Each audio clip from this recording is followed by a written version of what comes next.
Bien, el día de hoy vamos a revisar el tratamiento del paciente con obesidad y habrá notado el título de la plática y hablamos del tratamiento ético del paciente con obesidad y es un poco la reflexión de qué es lo que vamos a buscar en el paciente. Si es solamente la reducción ponderal, si queremos los beneficios en salud, por ejemplo, hay desafortunadamente en el mercado algunos fármacos que pues, se empezaron a utilizar por ahí del siglo XIX como la hormona tiroidea. Y la hormona tiroidea es evidente que un exceso de hormona tiroidea causa pérdida de peso en la gran mayoría de los sujetos. El punto es que la pérdida de peso que causa la hormona tiroidea es una pérdida de peso que implica una pérdida de masa magra. Entonces pierden masa muscular, no se pierde tanta adiposidad y tiene los efectos adversos de la tirotoxicosis que incluyen, por ejemplo, el mayor riesgo de arritmias, el mayor riesgo de presentar eh, complicaciones psiquiátricas, insomnio, las manifestaciones que ustedes bien conocen de la tirotoxicosis. Eh, La hormona tiroidea no es la única historia de falla de tratamiento farmacológico a la obesidad. Alrededor de 1920, alguien vio que pacientes que se exponían a dinitrofenol tenían un incremento en el gasto energético y pues dice, ¿por qué no se los damos? Y pierden peso, todos ellos gastan más energía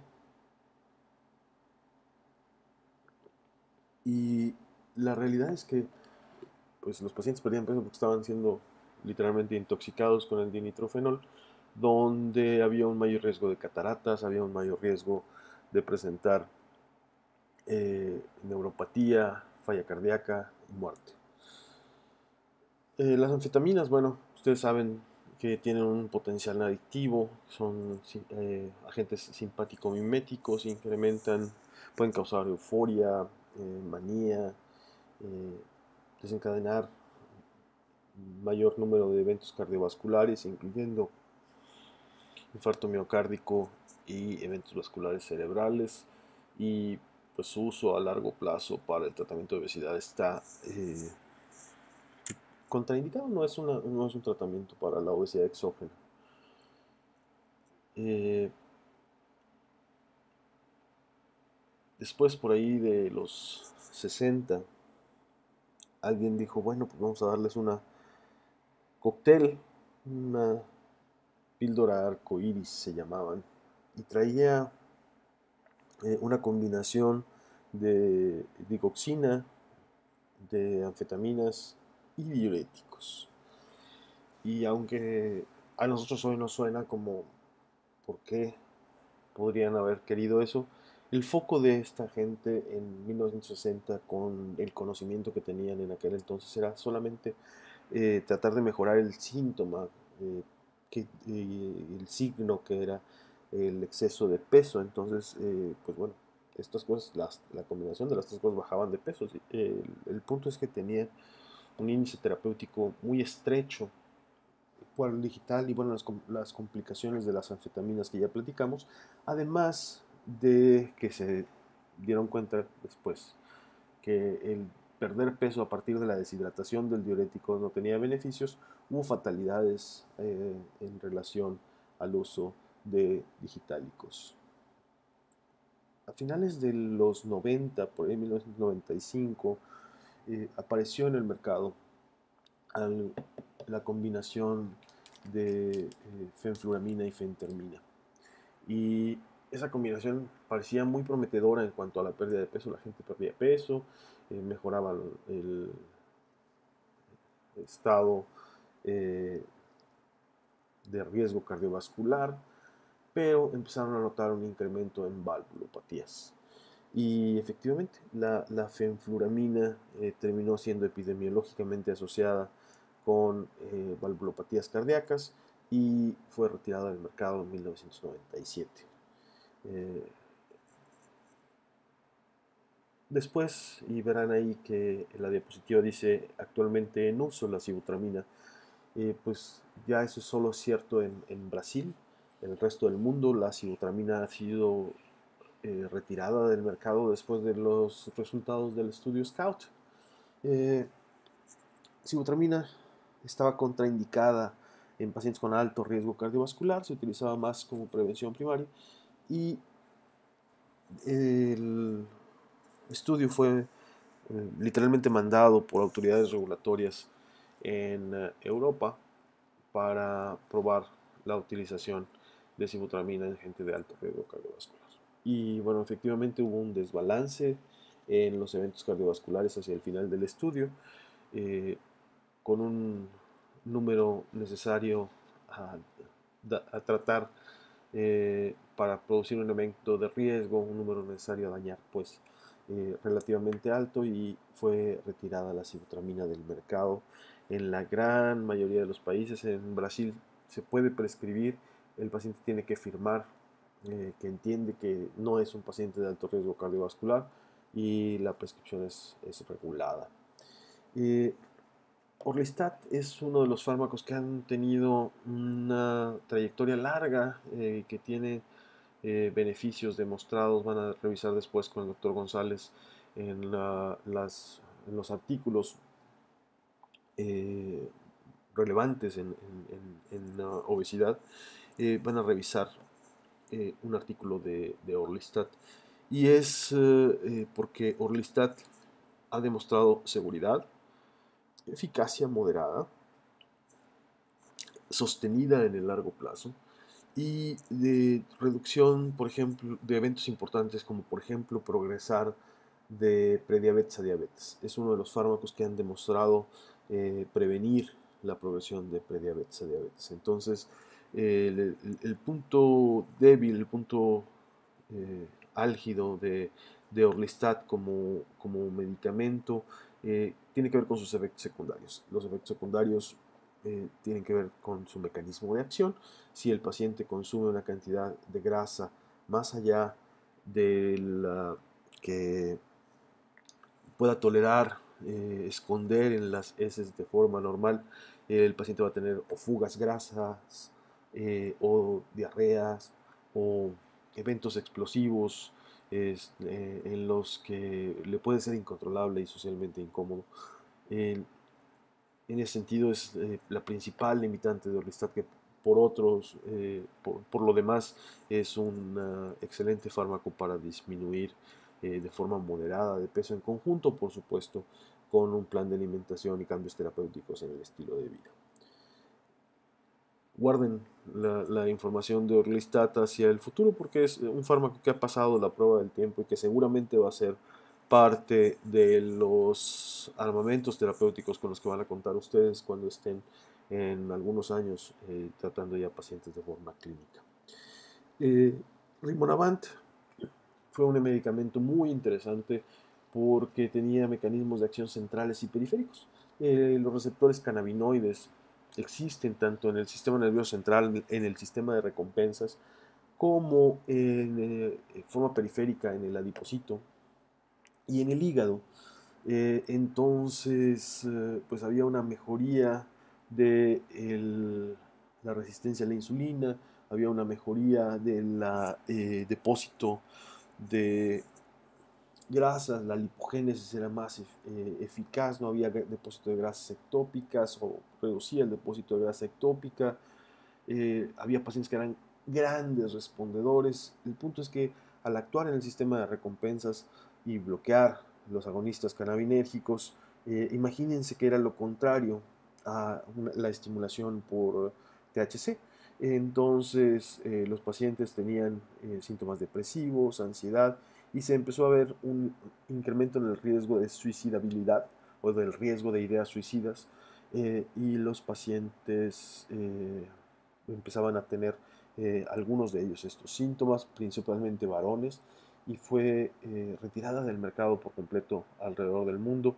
Prometía también efectos hacia el, la condición de hígado graso, había mejoría en las biopsias ya en animales preclínicos y desafortunadamente se tuvo que abandonar. Topiramato se usa con otros fines, pero es un fármaco que puede inducir pérdida de peso. Está aprobado para tratamiento de epilepsia, para tratamiento de trastorno por déficit de atención y otras manifestaciones neurológicas y psiquiátricas. Y bueno, el punto del topiramato, punto débil es la tolerabilidad. Puede causar síntomas cognitivos, falla en la memoria, síntomas depresivos. No todos los pacientes lo toleran y ha sido su punto débil, y es por lo tanto por eso que no se usa como monoterapia, sino en combinación con fentermina en una presentación de liberación prolongada, de la que vamos a hablar un poco más adelante. Me salto ahí hasta el ibupropión, que también se utiliza para otra cosa. Fue inicialmente diseñado la molécula para abandono de tabaco, después se utiliza para depresión. Es un inhibidor de recaptura dual de dopamina y noradrenalina, y pues se ha asociado también con pérdida de peso, mejora algunos síntomas conductuales como el trastorno por atracón o los episodios de atracón. Entonces podría tener un papel ahí, es por eso que se utiliza en obesidad. Como ven, eh, para algo que afecta tanto a la salud poblacional y que le da tantos riesgos, pareciera que tenemos pocas opciones farmacológicas, o que se han desarrollado pocas opciones farmacológicas a través del tiempo. Vemos pues, hasta finales de los 1900, hasta el 97, la realidad es que todos los fármacos que habían salido eran fallas al tratamiento. Eran fallas terapéuticas, eran fármacos que tenían un mal balance de costo y beneficio. Sin embargo, si ustedes abren el periódico dominical o los suplementos comerciales, o buscan en Google suplementos para pérdida de peso o tratamientos para perder peso, les van a salir una oferta impresionante de, y estoy haciendo literalmente comillas en el aire, de tratamientos que son propuestos para los pacientes, que prometen cosas que realmente son inalcanzables, uno, y dos, que no tienen fundamento científico. Veamos el del extremo inferior derecho en su pantalla. Lo promete como una pérdida de peso eh, récord, de récord mundial. Pierda prácticamente 11 kilos en solo 7 días. Pues la realidad es que, uno, no existe ninguna evidencia de que estos suplementos puedan funcionar así. Dos, si algunos de ellos tiene evidencias, son anecdóticas, o sea, el menor grado de evidencia científica. Y el punto más álgido es que no han sido evaluados por agencias regulatorias. Los suplementos no pasan por el proceso de aprobación que pasan los fármacos, entonces no sabemos ni siquiera su seguridad. Y hay un montón de pacientes expuestos a cosas que no están reguladas y a las que a posteriori les hemos encontrado contaminación con anfetaminas, contaminación con sibutramina, contaminación con diuréticos, o en el extremo, por ejemplo, casos de fraude donde la píldora realmente lo que tenía eran parásitos y le pasaban al paciente un estrongiloides para que ese se encargara de tratar la ganancia de peso, de reducir el peso del paciente a partir de una parasitosis, eh, sin ningún control ético científico. Entendemos que el paciente con obesidad tiene cierto grado de frustración, y entendemos que el equipo de salud también tiene cierto grado de frustración, sobre todo cuando el éxito ha sido puesto única y exclusivamente en la pérdida de peso. Sabemos que el tratamiento de la obesidad debe ser un tratamiento progresivo. Muchos pacientes intentan cambiar su estilo de vida y el problema ahí es que la motivación y la dirección puede durar poco. El paciente que es exitoso en la pérdida de peso inicial autodirigida, en el momento que falla eso debería buscar una asistencia profesional donde el equipo multidisciplinario o el nutriólogo o el médico pudiéramos ayudarle a cambiar este estilo de vida. Si ha fallado el paciente y tiene indicación por el índice de masa corporal o las comorbilidades de recibir farmacoterapia, se deberá entonces prescribir la farmacoterapia dentro de una terapia que añade a los cambios terapéuticos al estilo de vida y que no pretende reemplazarlos o evitar que el paciente haga su plan de alimentación y actividad física como parte del tratamiento, sino añadirse a estos cambios terapéuticos al estilo de vida. Por supuesto que aquellos pacientes que han fallado al tratamiento farmacológico, el tratamiento multidisciplinario y tienen la necesidad biológica de seguir perdiendo peso por las comorbilidades o el grado de adiposidad, serán candidatos a uno de los tratamientos que más pérdida de peso causan, que son las cirugías bariátricas. Por supuesto que entonces se tienen que pesar cosas riesgo-beneficio, como la posibilidad de complicaciones quirúrgicas, el efecto a largo plazo, el riesgo de recaídas, etc. Y esto pues lleva a que aquellos pacientes que ya se han sometido a la cirugía bariátrica y no han perdido peso o ya lo perdieron y lo van recuperando, ya dejado su nadir de pérdida de peso atrás en el tiempo y van recuperando aceleradamente, a volver a entrar a este ciclo donde el paciente puede requerir otra vez farmacoterapia y en algunos casos la intervención multidisciplinaria y la reconversión de una cirugía por una cirugía, por ejemplo en el caso de las mangas gástricas, convertirlas a un bypass. En el caso de un bypass, revisar la longitud del asa y ponerla más distal. En el caso de alguien que tiene ya un bypass distal, evaluar, hacer una derivación biliopancrática, etc. El objetivo del tratamiento de obesidad debe ser claro, debe ser cambiar la fisiología a fin de llegar a un nuevo set point para el paciente. Bajarlo de peso y que ese sea su nuevo normal y que no sea la ganancia de peso, la historia natural de la obesidad, la historia del paciente. Y sabemos, y lo hemos discutido ya con anterioridad, que hay una gran heterogeneidad entre las causas y las manifestaciones de la obesidad, que hay dos pacientes que pueden tener el mismo índice de masa corporal y tener manifestaciones totalmente distintas. Pacientes que tienen muy corto tiempo de haber ganado peso y que tienen ya complicaciones metabólicas, bueno, pues tiene uno que ser más agresivo que aquel paciente que ha tenido una ganancia de peso gradual y que no tiene manifestaciones comórbidas. Bueno, pues se tiene una prisa terapéutica distinta. Por supuesto, todos los pacientes se beneficiarán en algún grado de la pérdida de peso, desde su mejoría de calidad de vida hasta la disminución de riesgos, pero el, el punto es que se tiene que ser más agresivo en aquellos pacientes en los que vamos a obtener un mayor beneficio de la reducción de peso o de los cambios metabólicos inducidos por el tratamiento. Eh, Sabemos que no todos los pacientes, por esta heterogeneidad de la que hablábamos, responden igual.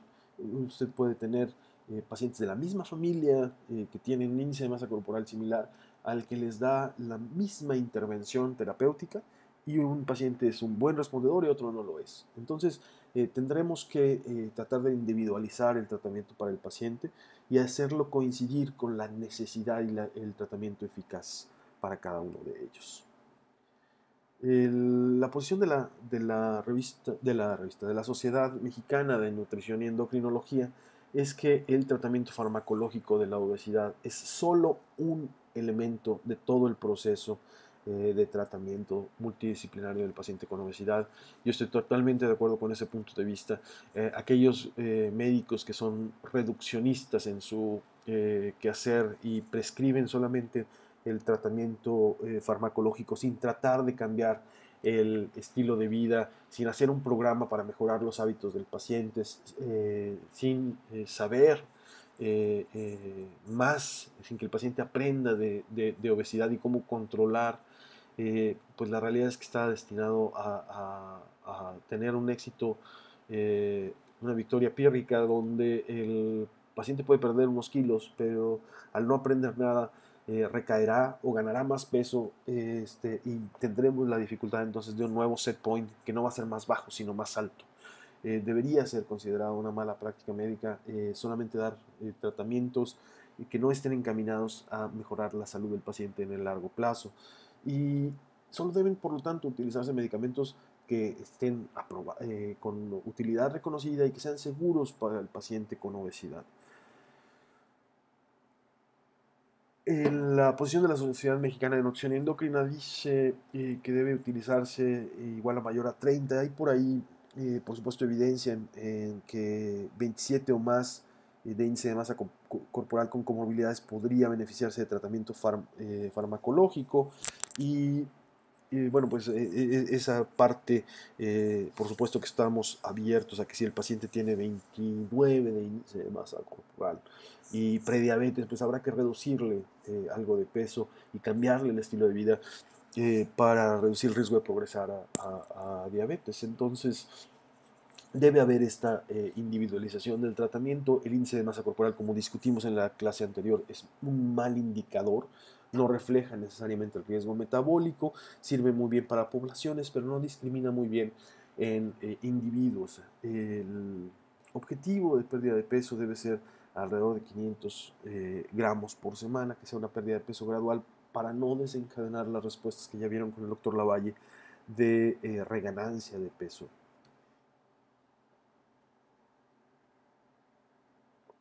Y una de las cosas que más me gustan de esta guía terapéutica, que no es nueva, tiene ya sus años y aunque ha sido revisada, tiene el, la vigencia a través del tiempo, donde propone que se prohíba el uso de productos farmacéuticos, suplementos y otros cuya eficacia no haya sido demostrada a través de estudios controlados de manera científica.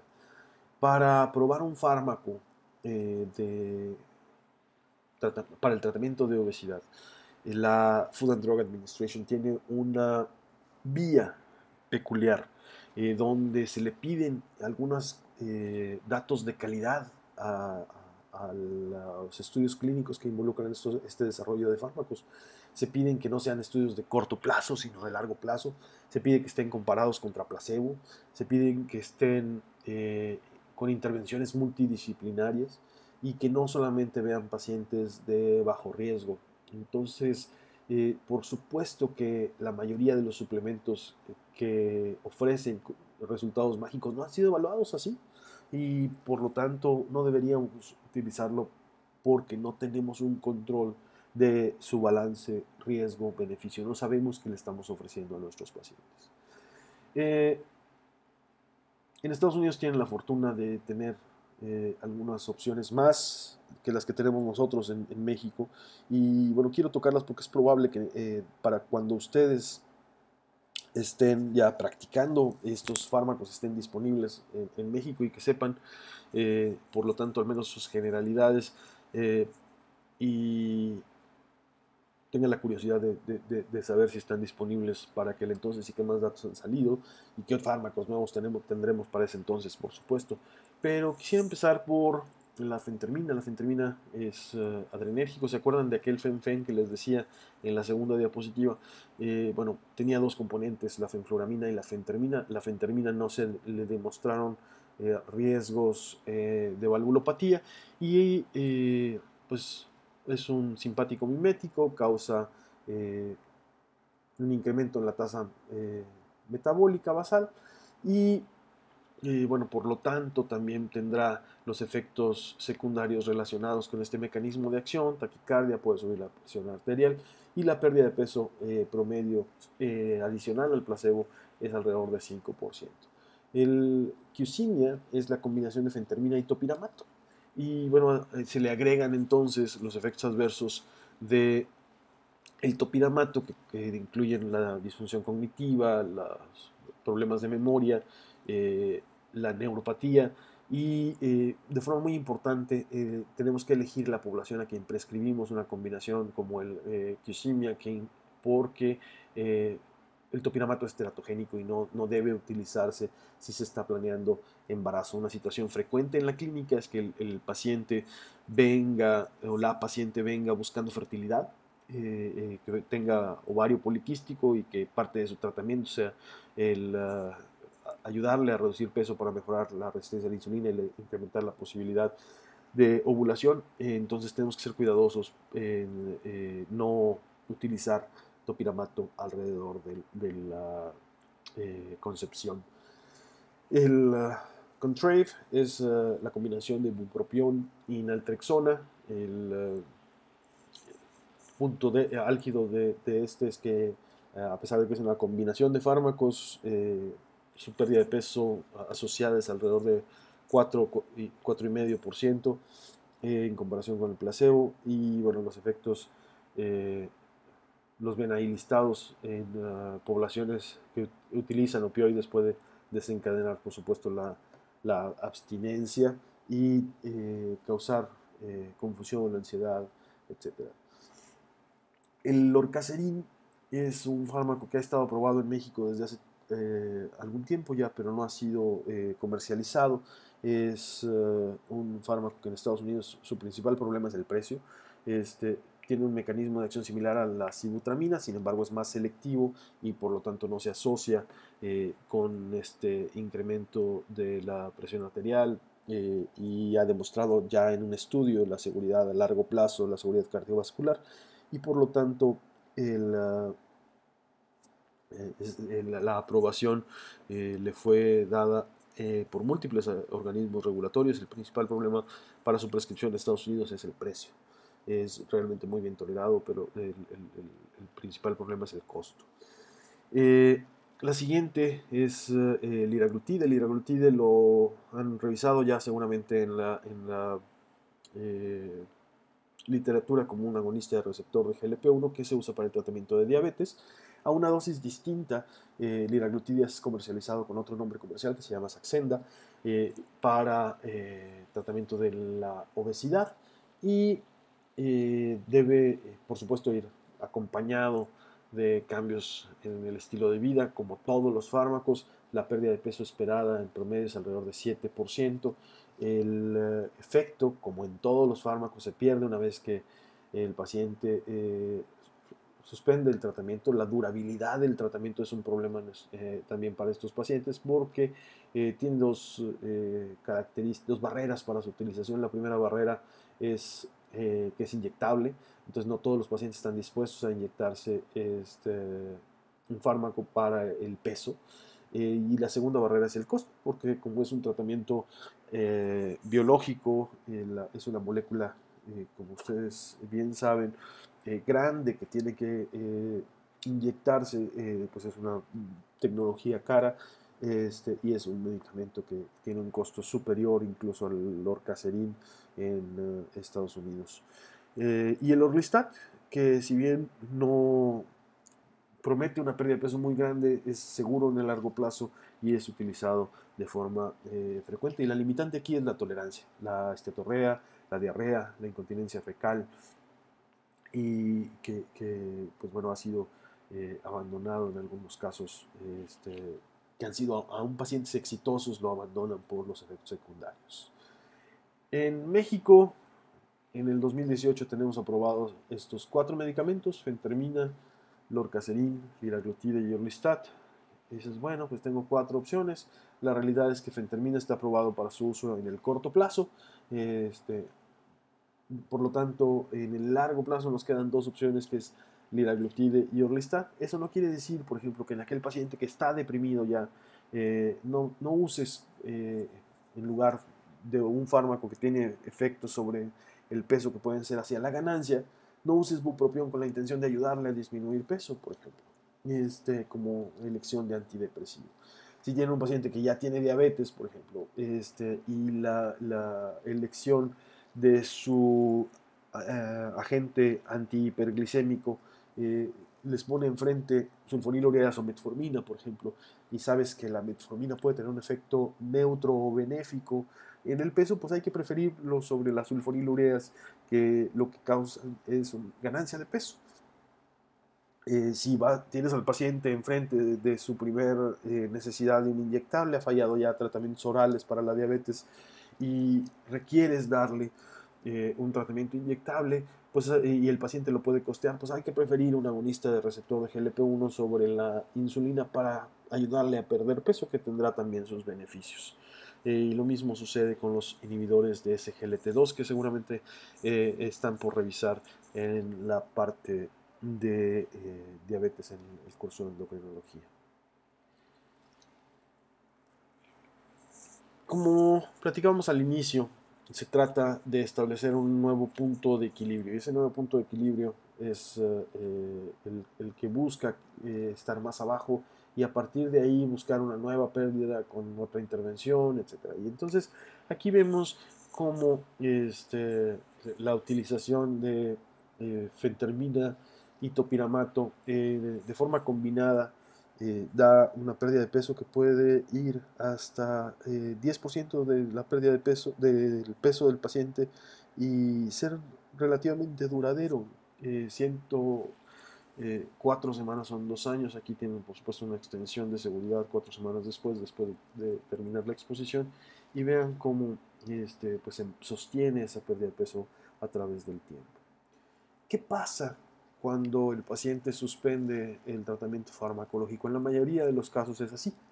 El paciente pierde el peso y al suspender el tratamiento hay una reganancia que en general se parece al comportamiento del placebo. Por supuesto que si el paciente suspendió tratamiento, le va a haber algún beneficio durante el tiempo que lo recibe, pero hay que ser más intensivos para mantener la reducción una vez que se suspende la farmacoterapia. La sibutramina causaba una pérdida de peso moderada, o causa una pérdida de peso moderada, si es que tienen la suerte de vivir en Brasil, que todavía la comercializan. Muy parecida a lo que logra un programa terapéutico de cambios terapéuticos al estilo de vida. Pero al combinar esas dos intervenciones, el resultado será más allá que sus componentes. Entonces, siempre debe ir en combinación con la farmacoterapia los cambios al estilo de vida. Y el principio de los tratamientos combinados en obesidad se basa en esto, en que por ejemplo, y pongo aquí el caso de la fentermina y el topinamato. Aquí este artículo comparaba los componentes por separado a 28 semanas de utilización y vean cómo la pérdida de peso en la combinación de fentermina y topinamato fue mayor que la utilización de sus elementos por separado. En el caso de aquellos pacientes que han fallado al estilo de vida, es importante decirles, aquí estamos para acompañar ese proceso como equipo terapéutico, y en el momento que tu pérdida de peso se ha estabilizado a partir de tus cambios en el estilo de vida, podemos utilizar fármacos, y esos fármacos te van a ayudar a incrementar el éxito en cuanto a la pérdida ponderal y a los beneficios metabólicos, y debemos encontrar el momento apropiado. Muchos autores y las guías de la Sociedad Mexicana de Nutrición y Endocrino recomiendan que el primer paso sea la implementación de cambios terapéuticos al estilo de vida. En algunos pacientes es mejor hacer eso y darles el empujón siguiente con el fármaco cuando han estabilizado. En algunos otros pacientes es tan evidente que necesitan la terapia combinada que se tiene que empezar todo de forma simultánea. lo que vemos aquí, por ejemplo, es un escenario común en la práctica clínica donde el paciente viene diciéndote, ya empecé con autoayuda, empecé con un programa de actividad física y dieta y estoy estancado. Bueno, pues en ese momento probablemente sea el fármaco añadido a los cambios que ya ha instalado el paciente lo que le puede ayudar en cuanto a tener un mayor éxito. Para implementar el tratamiento en general, esperaríamos de forma ideal que nuestro paciente esté estable para que cuando empiece la intervención tengan un efecto evaluable. Y si el paciente ha sido exitoso o no, reevaluar después de eso para saber si le das un segundo fármaco. Y si el paciente es exitoso y logra esa nueva meseta y requiere una segunda intervención o una combinación o un cambio en el medicamento, pues entonces se puede hacer.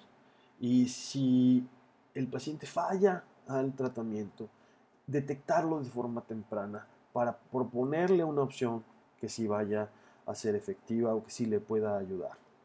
Y pues bueno, recordarles que el tratamiento es crónico. Si se fijan en la línea del tiempo que pongo aquí, el tratamiento o el cambio que estamos esperando aquí es en el largo plazo. No, es algo que tenemos que plantearle a los pacientes porque el paciente en general tiene una expectativa de muy corto plazo y tenemos que empatar nuestra posibilidad de éxito con la realidad y con una expectativa realista y saludable para su paciente. Como les decía, hay respuestas apropiadas e inapropiadas, pacientes que al mismo tratamiento responden de forma muy distinta, y si su paciente de forma inicial no responde y tiene menos de 5% de pérdida de peso, y esto está incluso en la información para prescribir del liraglutide. Si su paciente no responde en las primeras 12 semanas, hay que abandonar ese tratamiento y buscar otra cosa, porque el paciente que ha fallado ahí no va a tener una pérdida de peso en el mayor tiempo de utilización. Ya llegaste a la dosis tope, ya se la diste por 2 semanas, el paciente sigue ganando peso, busca otra cosa, eso no está siendo eficaz y tendrás que intervenir de una forma distinta. Si el medicamento fue parcialmente efectivo, pues puede ser necesario combinarlo, y sobre todo en aquellos pacientes que tienen combinaciones comórbidas, comorbilidades, entonces podría ser, por ejemplo, si aquel paciente que ya le diste Orlistat y en la evolución notas que tiene síntomas depresivos y que requiere farmacoterapia, pues entonces podría añadirse a una farmacoterapia que esté dirigida a su depresión, pero que pueda contribuir a la pérdida de peso. Aquel paciente que ha sido exitoso, pues la realidad es que hay que mantener el tratamiento. El paciente espera, a diferencia de otras enfermedades crónicas, que cuando llega la báscula a su objetivo pueda abandonar el tratamiento. Y la obesidad es una enfermedad crónica y el tratamiento debe ser un tratamiento crónico.